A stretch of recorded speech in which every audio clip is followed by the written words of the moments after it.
You're listening to the Broken Havoc podcast on YouTube, where we discuss everything in and outside of the squared circle. Make sure to like and subscribe for more content, and as the frickin' referee would say, ring that damn bell for more notifications.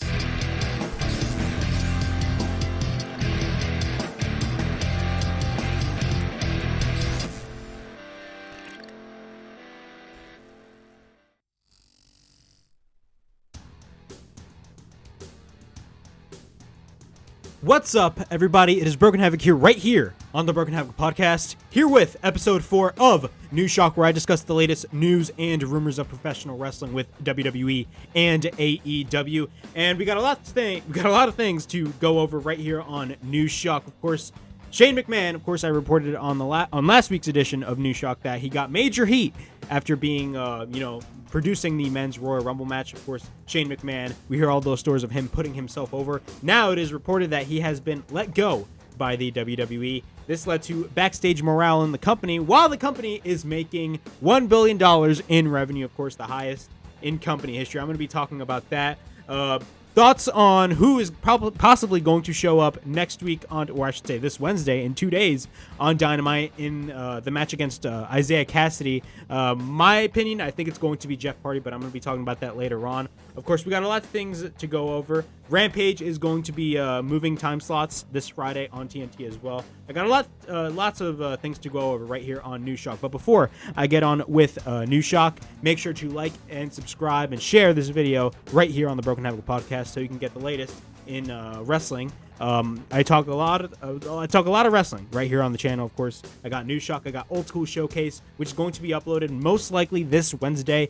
This week on Old School Showcase, I'm going to be reviewing TNA Victory Road 2004. Of course, that was TNA's first monthly pay-per-view, so that ought to be fun. We got the Raw review, SmackDown review, Dynamite, all that fun stuff coming up right here on the Broken Havoc podcast. So if you guys haven't checked out the previous reviews and videos that I had uploaded on the channel last week, check them out right here on the channel. I think it's a good watch. But yeah, I'm going to be talking about all these news stories, I should say, that are going on in the world of professional wrestling. But in our first story, the backstage morale in WWE is absolutely negative. The morale is extremely low, and this is a really serious story to talk about because this is during the same time where the company has reported $1.095 billion in revenue. And, there's a lot of things to talk about here. Now, the report is the morale in WWE is extremely low. So Fightful Select reports that the WWE locker room morale is extremely low right now.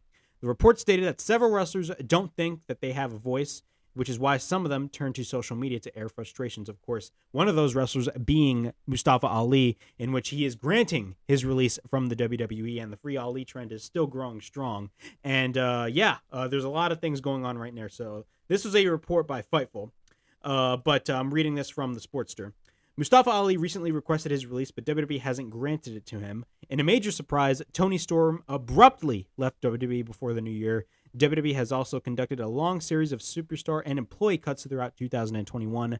The roster depth of NXT especially has been gutted, and the last series of layoffs included the stunning release of former NXT champion Samoa Joe and the brand visionary of William Regal. So there's a lot of things to go on right here about the story. So the backstage morale in WWE is extremely low.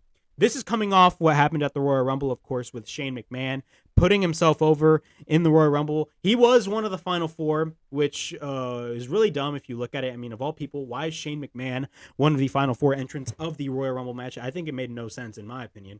You had Bad Bunny, I believe, one of the final four as well. Out of all the people on the roster, on the current roster, you had Shane McMahon and Bad Bunny. Nothing against Bad Bunny. I thought Bad Bunny is really good in the ring. He is amazing at what he does, man. Bad Bunny is the shit. But at the same time, I mean, he was one of the final four, and, this is the Royal Rumble. The winner gets a shot at WrestleMania, and you have a celebrity who's not even a wrestler in the final four of the Royal Rumble. Makes no sense. But the morale in WWE is extremely low. This is a really serious story right here. Now, this is during the same time that the company is reporting $1.095 billion in revenue. Yes, the company, WWE, is making more money than ever before. More money than their boom period back in the late 90s and early 2000s. That is insane. Now, granted, WWE has made a lot of money even after the Attitude Era, during the Ruthless Aggression Era, of course, now. But I mean, with WWE making a lot of money, it goes to show you that WWE really does not care about its talent anymore. A lot of talent right now, from what the report is saying, many wrestlers feel really frustrated. They're saying, Vince McMahon, they can't reach to Vince McMahon, all that stuff. The shows are not good. Really, in my opinion, the shows are not good at all. And the fact that, they have the morale is extremely low, I am not surprised, because if you watch the shows and, this is, if you watch Raw and SmackDown, in my opinion, the shows are not good at all. There's some aspects of the shows that I really like, but let's be straight up. Creatively, the WWE sucks now. They may make all the money that they want, but at the same time, creatively, the creative direction with the company is not good whatsoever. This is a company now, and this has been a case for the last couple of years. And in recent years, WWE back in the day would always have, plans set in place around November building up to WrestleMania. And of course, plans would always change, and we've seen instances of that throughout the years. But in recent years, really, when we head to the Royal Rumble, WWE still does not know what the hell they're going to be doing for WrestleMania. So that really makes no sense that, WWE, I mean, I feel like right now, they know that they're making guaranteed money, that they really just do not care about the product itself. All they care about is selling content. And to me, I understand that philosophy of selling content, but at the same time, the content should be good. And, that's just my thoughts on things. It makes no sense for you to make $1 billion when you have multiple TV deals, a television deal with NBC Universal to air Raw and NXT on the USA Network, a television deal, a multi-million, probably billion-dollar deal with Fox. And Fox is probably realizing that, in my opinion at least, you guys may think differently, but Fox, paid billions for WWE. And in the ratings, I mean, when they first debuted on Fox, I believe they did a 4. Now the ratings are down to a 2. Why is that? I mean, the show hasn't really been good. The only thing interesting on SmackDown is Roman Reigns. And you hear all these stories that really Fox does not need WWE, and that is 100% true. Fox does not need WWE at all. And, again, they're getting paid billions by NBC Universal. They're getting paid millions and billions by Peacock and Fox. The Saudi Arabia deal, they're making all this money in revenue, and it's not about product anymore, which sucks, because the product is not good at all. And I don't know how you make a bunch of money based off your product, the current product that you have, because creatively, the show is not good at all. I think the show sucks, and the fact that WWE is making all this money, I mean, all WWE cares, and I get it, it's a business. At the end of the day, it's a business, but still, I mean, you don't put emphasis in your product anymore. I mean, because they know that they're making guaranteed money, so they just are like, oh yeah, we're making guaranteed money for the next couple of years, so we really do not have to focus on the product, which is ridiculous. But hey, that's WWE's philosophy for you. All right.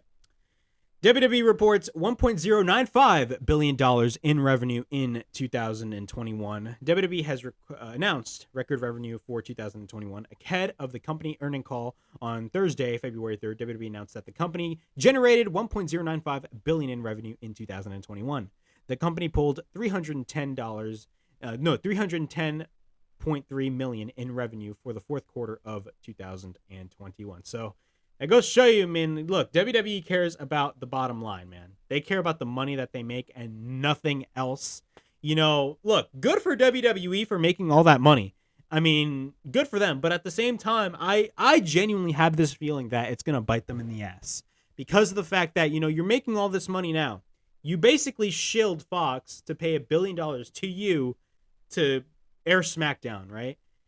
Really, I feel like the real test is going to be once TV rights, we're starting to negotiate for television rights. I feel like once we get to 2024, I believe that's where the renewals come in. I definitely do see a lot of interesting things going on once it's time to renew television contracts. That is something I am really curious about. Do I think Fox will renew WWE? I do not think so. I do not think they will renew WWE. Maybe I am wrong, but I just do not think that they will. But at the same time, I mean, WWE is right now, they're making more money than they have ever been before, and their product is just not good whatsoever. Really, the backbone of the money that they make is not really based off the shows. It's based off actually, it is based off the shows. It's based off of the television deals. But at the same time, that money is guaranteed money. That is guaranteed money that they will get regardless of how bad the show is.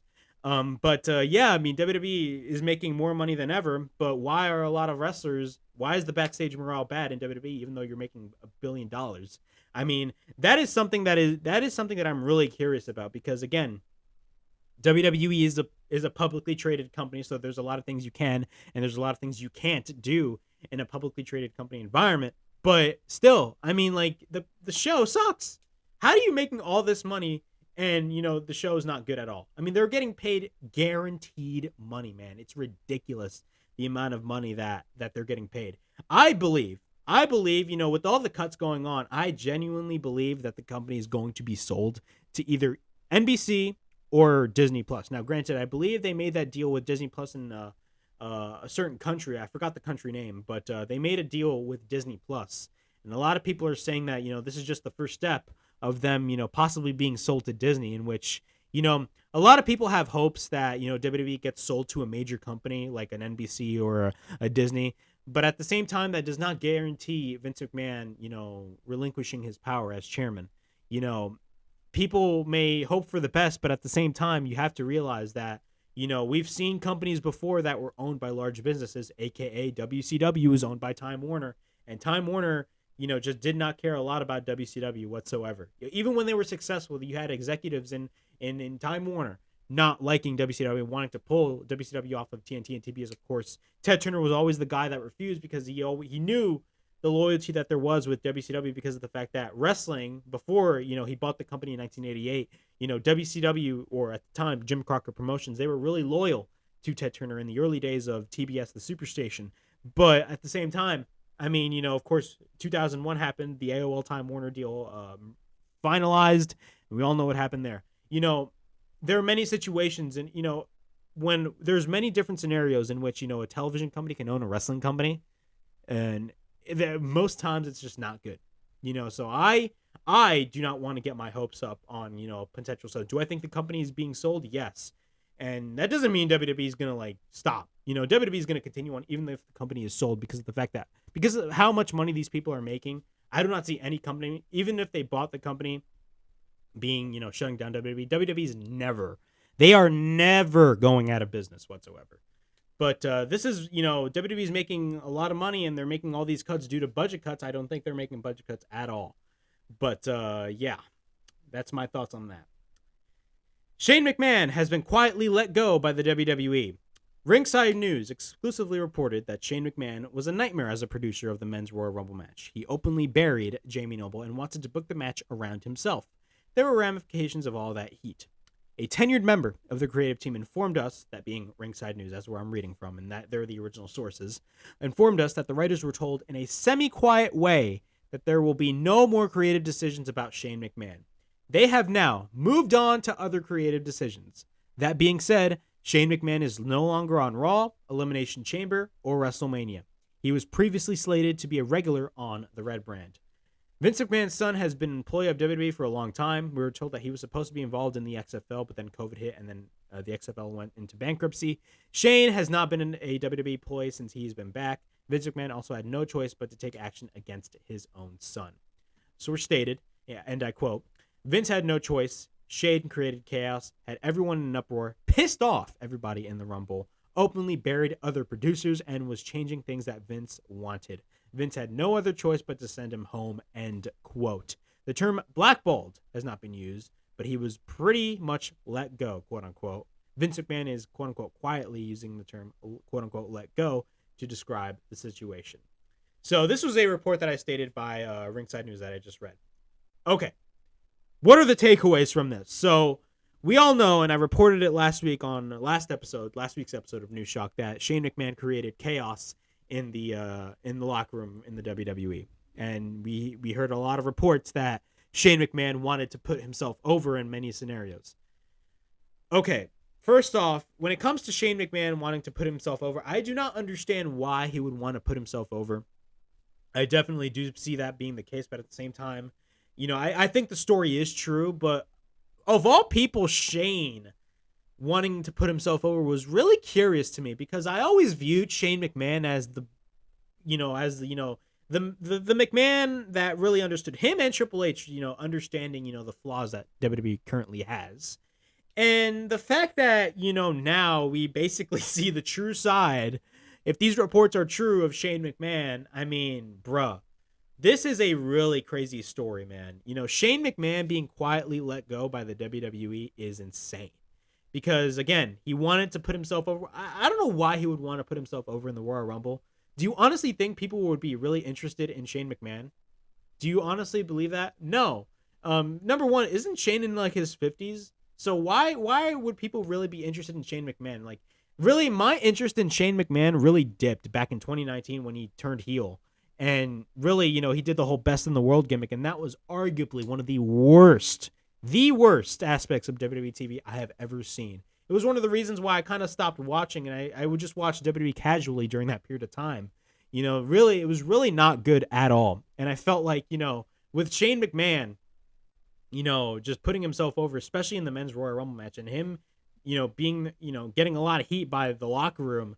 I mean, this is a big story. And the fact that, Vince McMahon, his own father, fired him, because basically that's what it was. He fired him. That is a big deal. That is a really big deal. Now, we know that Triple H lost all his power in NXT. If people tell you otherwise, it is not true. Triple H lost all his power in NXT. Vince McMahon, really the only person that Vince McMahon trusts right now are the people around him, that being Bruce Pritchard, Johnny Ace, or John Laurinaitis, whatever the hell you want to call him, and all his yes men, and Nick Khan as well. Because at the end of the day, Nick Khan is starting to make all these moves, and it goes back to my discussion on the company possibly being sold. Nick Khan is really making all these crazy ass decisions, and creatively, I don't think he is. But at the end of the day, I don't think Vince McMahon trusts anybody but his people that are his yes men and Nick Khan. I think those are the only people that Vince McMahon trusts. He doesn't even trust his own son. And from this report by Ringside News, it's definitely, looking that Shane McMahon definitely did cause chaos. And if that is the case, man, damn. Shane McMahon, again, I thought Shane McMahon was much better than that. The fact that Shane McMahon wanted to put himself over is absolutely stupid. Like, why? First off, I thought the whole philosophy of veterans putting themselves over was dead. I thought that was really dead, because now we live in a much better wrestling business. I will say that.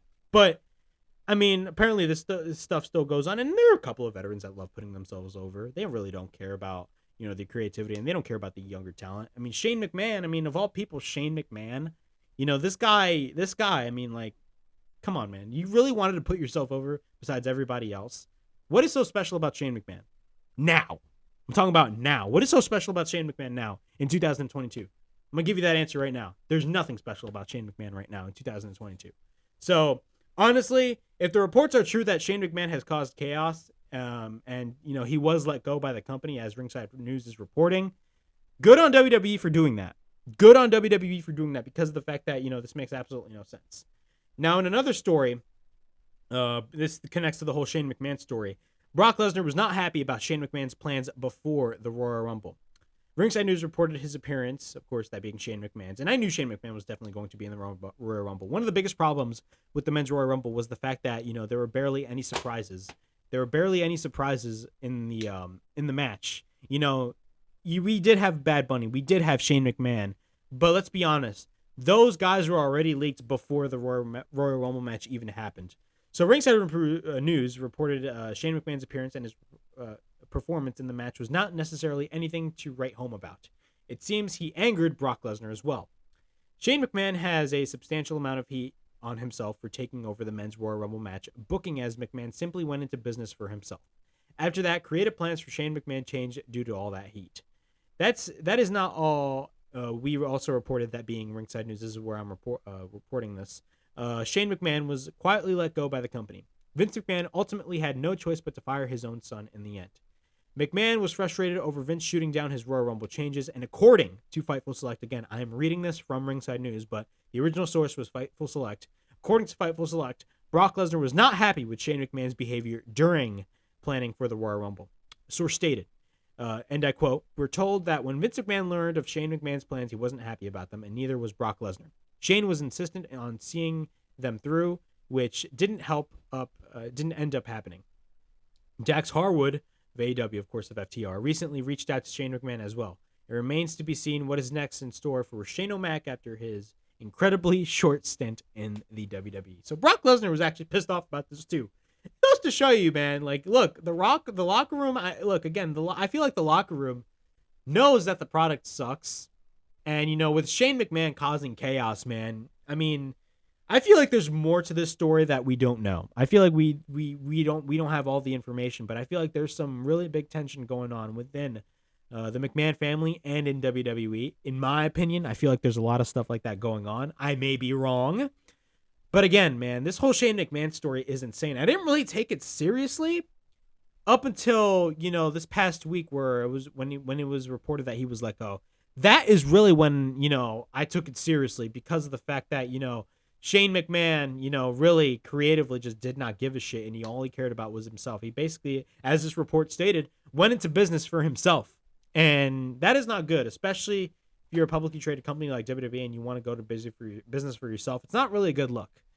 But yeah, this whole Shane McMahon story is insane. My thoughts on it, I think WWE made the right decision. If the reports are true that Shane McMahon did cause chaos, I think it was the right decision for WWE to make, to basically fire Shane McMahon, because of the fact that,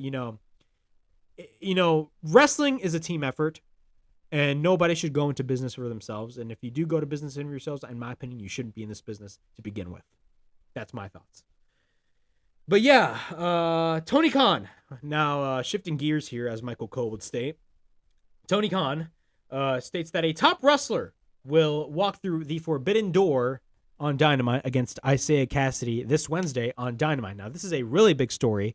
Now, on Twitter, there's two tweets that I'm going to reference right here from Tony Khan. Tony Khan stated, and I quote on Twitter, "As referenced on AEW Rampage, I have a surprise. On AEW Dynamite live on TBS, a top wrestler will walk through the forbidden door this Wednesday and will debut in AEW. More info to come. Thank you for everyone who joined us for a great Rampage tonight. See you Wednesday on TBS." I actually thought Rampage was not a bad. It was actually a really good show. And Rampage most weeks is good, but again, a lot of people do not watch Rampage because of the fact of its not really good time slot, because it airs at 10 o'clock on a Friday, and it's a show that you really can just DVR unless it's a live show. But Tony Khan, that's his first tweet. But the second tweet by Tony Khan, he stated, and I quote, "The forbidden door can be opened for anyone from any wrestling promotion in the world. Whether or not it's a company AEW is on good terms with, even if it's someone from a company that's open for business," that's the key word right there, "they're also welcome to slam the door in front of the face of the prior company." So that says a lot. That really does says a lot. And a lot of people, there's been a lot of speculation on who is possibly this mystery top guy. There are many different scenarios that can happen here. I see two guys that could possibly face Isaiah Cassidy in a qualifying match. I believe it's for the Face of the Revolution ladder match. Of course, that is the ladder match where the winner gets a shot of the shot at the TNT Championship. But who do I think is going to be facing Isaiah Cassidy? Honestly, I genuinely believe that it's either two guys, Keith Lee or Jeff Hardy. Keith Lee. Now, about Keith Lee, I believe his 90-day clause expired. So, and actually, fun fact, I don't want to say fun fact, but Keith Lee actually recently got married to Mia Yim. So congratulations, by the way, to Keith Lee. But Keith Lee is one of those options that I can see very well in AEW. I think Keith Lee is 100% AEW bound. WWE just did not realize the potential that Keith Lee had. I think Keith Lee could have been a major star in the WWE. And, once he got to the main roster, WWE completely stripped down everything that was cool about Keith Lee. His theme song, they changed his ring attire. They changed his name to Bearcat Lee. Like, again, it made absolutely no sense. There was nothing wrong. And again, I was that type of person that really didn't watch a lot of NXT, but I would watch a couple of matches of Keith Lee in NXT. And bro, Keith Lee in NXT was awesome, man.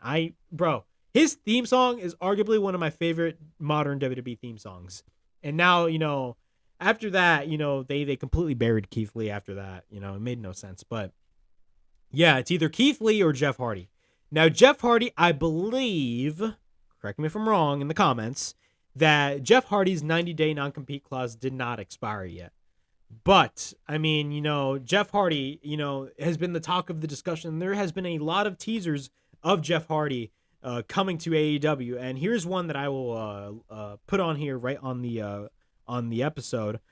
So Matt Hardy on Instagram took to Instagram and talked about basically teasing Jeff Hardy in AEW. And here is the post by Matt Hardy. I'm actually going to link this in the description, but I'm going to put this on the channel right here. So this is a video of Jeff Hardy. Now, not Jeff Hardy, of Matt Hardy. I'm not going to show the actual video. I'm only going to put out audio. But here is Matt Hardy talking, basically teasing Jeff Hardy in AEW.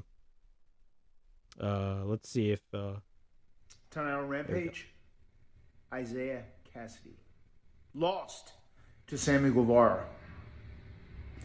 I can't even put into words how furious I am, how upset I am, because this makes 2 weeks back-to-back that Private Party, who are supposed to be my prize pupils, my understudies, my stars, this makes 2 weeks that they have disappointed me. I busted my ass to get them a match for the World Tag Team Championships. They lost. I worked very hard to get Isaiah Cassidy this opportunity at the TNT Championship. He lost. I got to be honest, I am not very happy with the way the AHFO has started. Something has to change.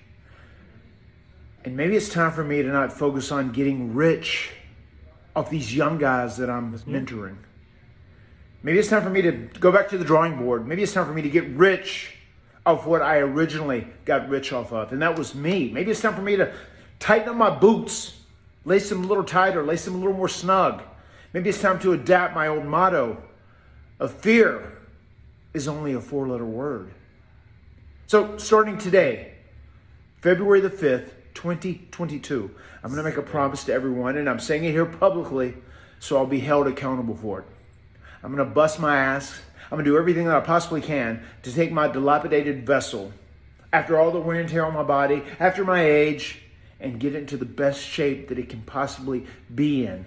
Because I don't like the direction that Matt Hardy is currently headed in AEW. And if something doesn't happen with the AHFO, something has to change. And maybe it's time for Matt Hardy to make an extreme change. All right, so that was Matt Hardy on Instagram, basically teasing Jeff Hardy in AEW. At the end, of course, he basically name drops Extreme. Of course, originally they were called Team Extreme back in the early 2000s. But yeah, that's like a clear indication that they could possibly be bringing in Jeff Hardy in AEW now. If he is still under the 90-day, which I think he is, I don't know how that will be possible. Who knows what can happen? But I definitely do see Jeff Hardy making his debut in AEW against Isaiah Cassidy. Who knows what can happen? Really, we live in a world right now in wrestling where anything can happen. But I'm really interested to see what happens in this case, man. You know, I would love to see Jeff Hardy in AEW. It just makes the perfect sense. Could you imagine if you had the Hardy Boys in the tag team division that AEW has right now? I don't know about you, but, bro, that'd be a really stacked tag team division. I would love to see the Young Bucks versus the Hardy Boys again, man. Of course, they wrestled years ago when the Hardys were the Broken Hardys at the time, and the Broken Hardys at TNA, you know, they were really popular. They blew up like crazy. I remember I was first introduced to Broken Matt Hardy with the Final Deletion. That's where like everybody was really hooked on Broken Matt Hardy. But at first, I looked at that as a joke. But then later on, when I watched it, I was like, bro, this is actually amazing. And you know, of course, you know, they had the whole expedition of gold, as Broken Matt Hardy would state. But yeah, man, is it possibly Jeff Hardy? These are my thoughts. I think it's Jeff Hardy, man. I honestly believe that it's Jeff Hardy. And if it's Jeff Hardy, that's going to be awesome, man. I'm really curious to see what happens this Wednesday on Dynamite. Who is the mystery opponent for Isaiah Cassidy? And I believe the Young Bucks even tweeted, and it's on their bio, that, you know, they stating that they want Jeff Hardy in AEW. So again, man, you know, look, the possibilities are endless, but I'm really invested to see what happens, man. I'm really invested to see what happens, and I'm really curious. And I definitely do see it either being Keith Lee or Jeff Hardy. But yeah, Rampage, back to the news. Rampage will be moving to an earlier time slot later on this. I believe it's this week on TNT. So PW Insider, according to PW Insider, Rampage usually airs at 10 o'clock Eastern right here in the East Coast of the U.S. But this week it will be moving to 7 p.m. due to the TNT's coverage of the NBA game that starts at 9 o'clock. So, yeah, Rampage is actually, instead of being at 10 o'clock, it's going to air at 7 on TNT, which it's only going to be for a week. But again, the 7 o'clock, the 10 o'clock time slot, in my opinion, for Rampage is not good at all. It is not a good time slot whatsoever. But, it is what it is. Do I see Rampage in the near future moving nights? Possibly. Yeah, I see it moving on a Saturday night instead of a Thursday night. I see it moving on a Saturday night, but who knows, man. But Rampage this week, no, not this week. My apologies. I believe it's the February 18th. February 18th. Yeah, the February 18th edition of Rampage will be airing earlier. It's not going to be this week. My apologies. But yeah, Rampage is going to be moving to an earlier time slot due to the NBA. So yeah. In our next story, we have WWE placing priority on Fox over the USA Network. Now, we all know that the WWE has two television deals, one with NBC Universal, which airs Raw and NXT on the USA Network. Originally, they would have Raw and SmackDown Live, but then, of course, SmackDown moved to Fox. And, of course, the Fox deal, which includes SmackDown, which in fact, WWE paid billions, not WWE, Fox paid billions in guaranteed money to WWE. And, Fox is probably double thinking. But on the latest Wrestling Observer Radio, Dave Meltzer talked about how WWE has been dealing with TV partners. It was said that Fox is getting preferential treatment as they've been given Ronda Rousey, Charlotte Flair, Roman Reigns, and Brock Lesnar, and the other top superstars who the network coveted. WWE is going out of their way to keep the network happy because they know Fox doesn't need them to succeed. This is a quote by Dave Meltzer, and I quote, "Fox doesn't need them, but they're doing everything to appease Fox. But they put Lesnar on Fox, which they put Ronda Rousey on Fox, Charlotte Flair on Fox, which Fox has always wanted, so they got her. It's very clear right now that SmackDown is getting the best end of the deal because Fox was on and then, SmackDown does well under Fox's average.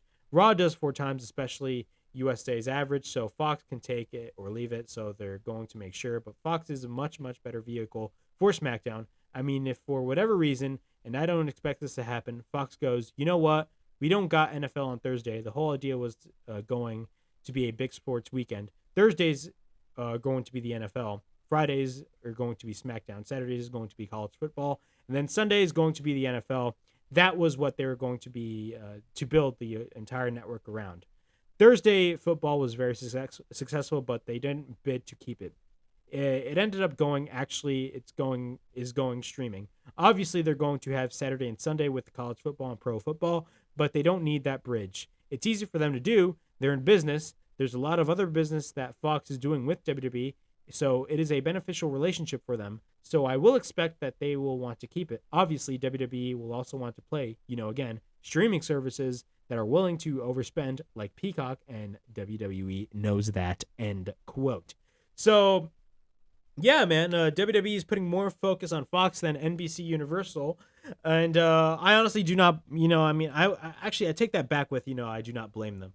The reason why I state this is because of the fact that, WWE has shilled the brand split to the network so many times. I mean, the USA Network, I believe, correct me if I'm wrong, was one of the reasons why they brought back the brand split, because they wanted something different. But with Fox, they were just getting into business with WWE, and they basically showed them about the WWE draft. If you guys don't remember, they had celebrities, like college football panels or NFL panels. People that are on Fox networks from different Fox shows were talking about the WWE draft, and they had absolutely no idea what the fuck they were talking about.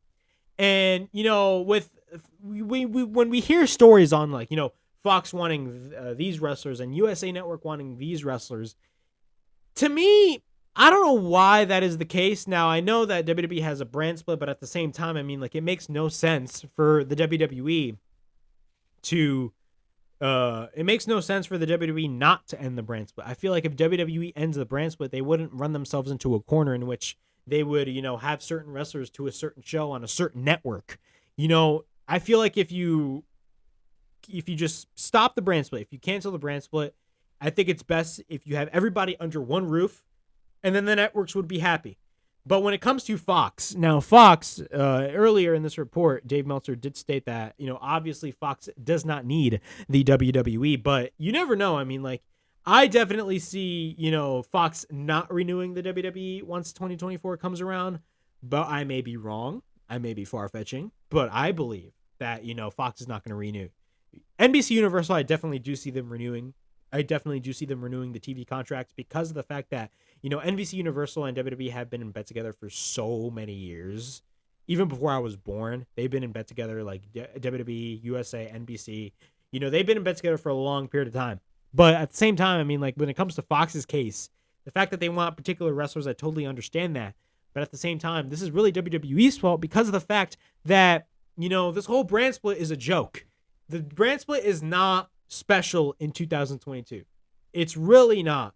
And the fact that, Fox wants their own wrestlers, the USA Network wants their own wrestlers, is really stupid on the network parts as well. Because of the fact that, really WWE does not need to run themselves into this problem, but they are anyway. So the best option for WWE is to just end the brand split. End the brand split and just have everybody under one roof so the networks can be happy. That's just my thoughts. In our last story, before I get on to ratings, is WWE might re-sign Goldberg as a Saudi Arabia strategy. This is a report from Ringside News that I am reading from, but this is the original source is the Wrestling Observer Radio. Goldberg is back in the WWE and is on a collision course with Universal Champion Roman Reigns. The wrestling legend returned this week, and while the WWE Universe had mixed feelings, there is a method to the madness. WWE makes big-time money from their shows in Saudi Arabia. Fans there mostly want to see nostalgia acts, of course. With most of the 1990 superstars who are popular in Saudi Arabia retired or no longer wrestling, it makes sense for WWE to include Goldberg. It has been reported that WWE has wanted Reigns to defeat Goldberg for quite some time. The idea is to build Roman Reigns as an unstoppable legend. The upcoming bout between Reigns and Goldberg will be the last on the former WCW champion's contract. WWE knows that Goldberg is one of the last remaining great nostalgia acts that can get over in Saudi Arabia. Dave Meltzer discussed what that might mean for Goldberg's future on the latest Wrestling Observer Radio. And this is a quote by Dave Meltzer, and I quote, "I've not heard him re-signing. I would expect that they would re-sign him. They're not going to put the title on him unless he re-signs. I'm sure of that. I could see the argument of being so high not to re-sign him, but I just sense that they probably will. One, to keep him away from the opposition, and the other because they can't afford to do it. Again, just like the Saudis, there are not too many guys from that era left. In fact, there's just about nobody. Sting is. Probably the people there, they want those 90s guys because that's who they grew up on, and that's who the real wrestlers are to them. You can't really. I guess they could bring Hogan back. They brought him that 1 year, of course. I think that was the greatest Royal Rumble where they brought him back. But continuing on with the quote by Dave, but they wanted that nostalgia stuff, the old stuff. And Bill looks enough like Bill Goldberg to pull it off. And so just for that, he's that attraction if they want. WWE, I mean, the reality is WWE is that they have all these guys under contract that are good wrestlers, and the only time that they never do programs with them that really get over with other than Reigns, and Lesnar as the exception. But for the most part, just go there and stuff doesn't really get over in Saudi Arabia. So you rely on the nostalgia acts, and they're running low on them. And Bill is one of the last ones. Undertaker's done. Shawn Michaels isn't going to wrestle again. Paul Levesque, I can't imagine Paul Levesque would wrestle again, of course, from the medical condition that Paul Levesque is in. I definitely assume he's never going to wrestle again, and that's just my view. But continuing on with the quote, he may, I don't want to say it would surprise me because nothing surprises me, but I can see it. You got Brock and Ronda, but the more they're around, the less special they'll be. So Goldberg, the one thing with Goldberg is that he's never going to work more than 1 or 2 matches a year, and that's that. So that is the quote by Dave Meltzer from Wrestling Observer Radio. So what are my thoughts on WWE with Bill Goldberg? To be quite honest with you, if they do re-sign Goldberg, I hope they don't. I mean, Goldberg is making millions of dollars anyway. He'll be fine. But at the same time, I mean, with Dave Meltzer talking about the nostalgia acts, I mean, there are many, WWE is running out of nostalgia acts. They don't have Sting, they don't have The Undertaker, they don't have Shawn Michaels. Triple H is sure as hell not going to wrestle anymore, considering the fact that Triple H, had that medical condition, and it was not good at all. It was really bad for Triple H. So when it comes to this scenario of Goldberg possibly resigning for, WWE appearances in Saudi Arabia again, it really brings me fear of like, oh my God, they're going to put him in the title scene again. You never know. Really, WWE has a tendency to really just not care about their talent. So a lot of that is just my opinion. But if Goldberg is going to sign a new contract, that's probably going to be the case. But yeah, those are my thoughts on that. But yeah. What are my thoughts? Hopefully, I mean, if he does resign, he resigns. But, at the same time, it brings me fear that, they're going to put more emphasis on Goldberg. Granted, if he does resign, he's only going to wrestle like 1 or 2 matches a year. But at the same time, I mean, like, again, you never know, man. They could put him in high-profile matches to the point where they actually put the belt on him again. And we do not want to see that. But, yeah, man, you guys know my thoughts on Bill Goldberg. WWE bringing back Bill Goldberg to face Roman Reigns. I did not like it. If you guys had watched my SmackDown review, I did not enjoy it whatsoever. But it is what it is. But yeah, after that, I'm going to be discussing ratings. Let's talk about ratings. Last week's post-Royal Rumble edition of Raw drew 1.865 million viewers. This is up 5.61% from last week's 1.766 million viewers, according to Show Buzz Daily. The show drew a 0.47 in the 18 to 49 demographic. Overall, the show, my opinion, was really not that good. It was raw. I mean, after all the heat that, WWE got when it came to the Royal Rumble, I mean, you would expect the show not really to be that good. Dynamite, on the other hand, drew its lowest rating since the move to TBS, which I'm actually really disappointed of, and I'm actually really shocked about. Dynamite, that last week, drew 954,000 viewers on TBS, which is not good. This is actually really down from the previous week's 1.1 million viewers that they drew. That was their highest rating that they drew ever since moving to TBS, and I was actually really, happy to see that. And the fact that they dropped is actually really disappointing to see. And this was headlined by CM Punk versus MJF in the main event. Dynamite drew a 0.41 in the 18 to 49 demographic. And overall, I mean, I was actually really disappointed with this rating. Now, granted, there are many reasons possibly as to why possibly AEW got this rating. My assumption is the Brandy Rhodes segment. That segment was absolutely horrendous. It was not good whatsoever. But we'll see what happens. Hopefully the rating gets back up this week for Dynamite. I definitely do see it happening, but at the same time, man, like, I'm actually really shocked about this rating. This is the lowest rating that AEW has gotten since they moved to TBS, so that is not a good rating whatsoever.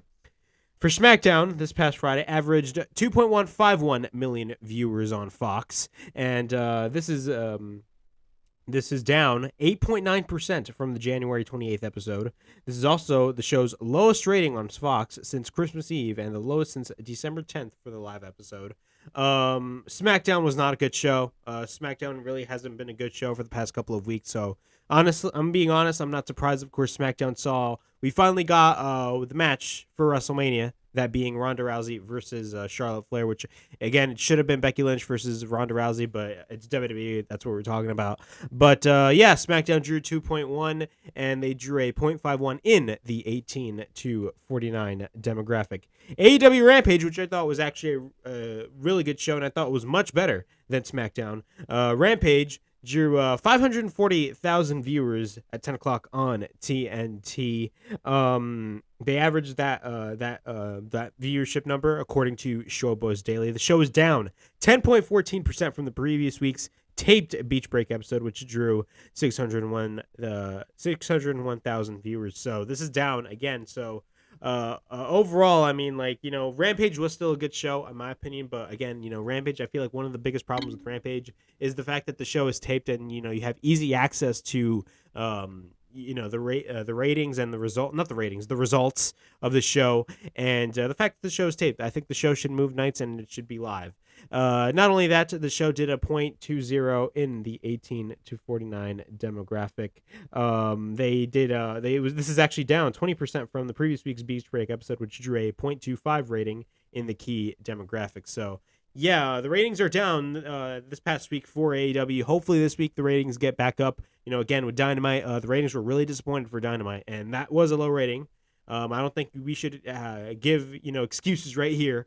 This is a really low rating, especially for Dynamite. Rampage's ratings are always low, but at the same time, it's on the 10 o'clock time slot. But when it comes to Dynamite, I mean, that 954 viewership, 1,000 viewership is not good at all. I mean, the previous week they did a 1.1. I don't know why the show drew 954,000, but it was definitely for one segment. I believe it was definitely the Brandy Rhodes segment, which was not good at all. But hopefully for AEW, the ratings go back up. So yeah, those are your weekly ratings of the week.